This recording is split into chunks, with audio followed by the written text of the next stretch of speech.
Our second speaker, Nevin Nolder. A place where everyone knows your name. A place where everyone knows your name, Nevin Nolder.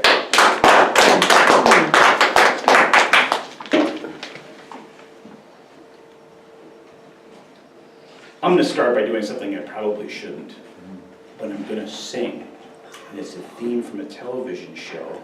And if you recognize it, shout out the name of the show. Can I do that? Can I ask for audience participation that way? Terrific. I should have asked it earlier. Making your way in the world today takes everything you've got. Cheers. Cheers it is! Thank you. Madam Toastmaster, fellow Toastmasters, welcome to the place where people are all the same. Welcome to the place where everybody knows your name. What if Toastmasters used the theme song from Cheers and we served beer?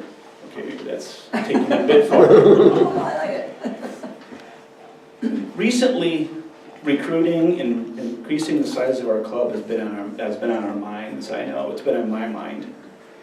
And you think about how nice it would be to have a larger club size.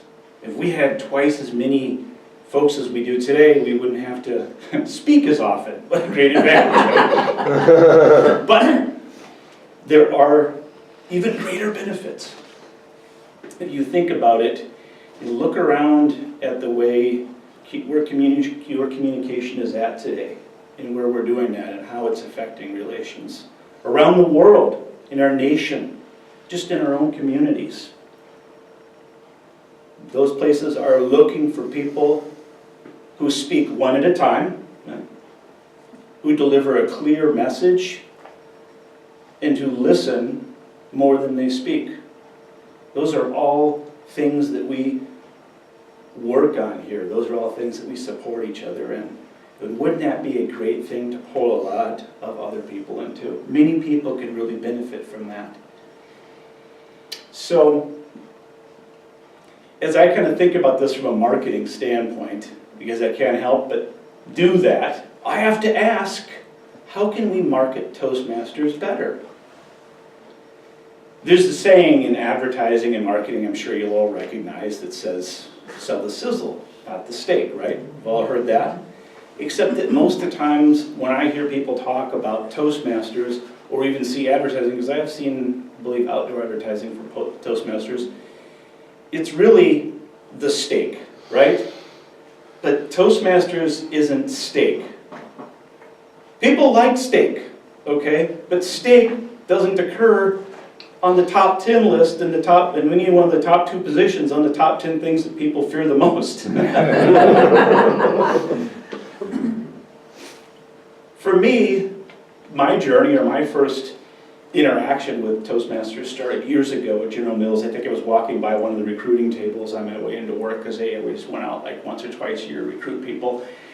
And I believe as I was walking by, I said something like, "Nerd alert," my best Austin Powers voice. And I didn't come back to Toastmasters. I shouldn't say come back to, because I wasn't there to begin with, until a couple of years ago. And the reasons I came, well, I wanted to knock off some rust and get back to where I was at, but I found out rust was the least of my problems. But we listened to all the different reasons why we're here.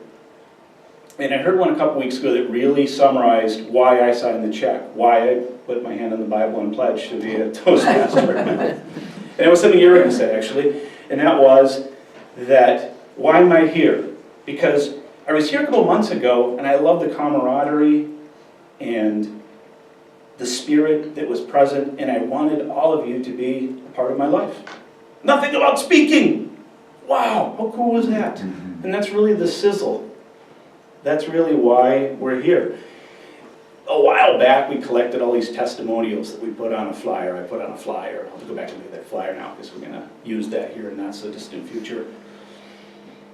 And everybody came for different reasons here, but at the bottom line, I would say the underlying theme is really those things: relationships, confidence, fun.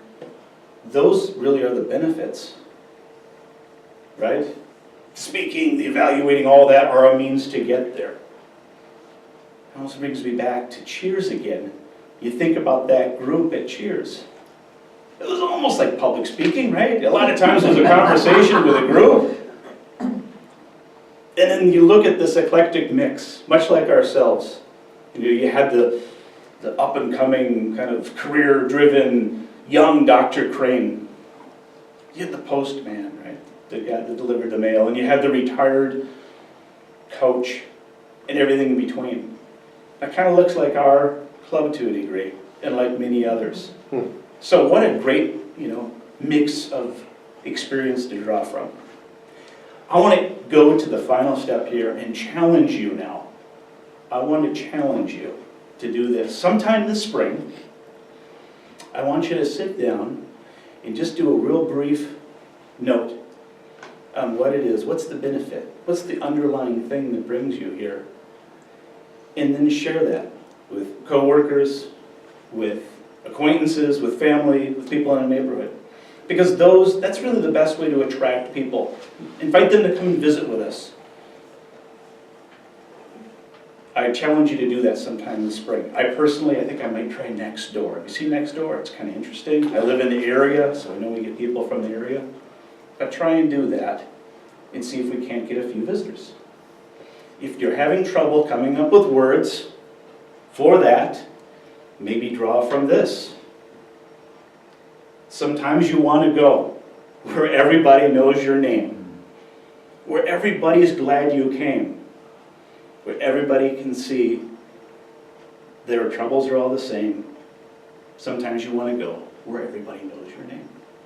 And Toastmasters.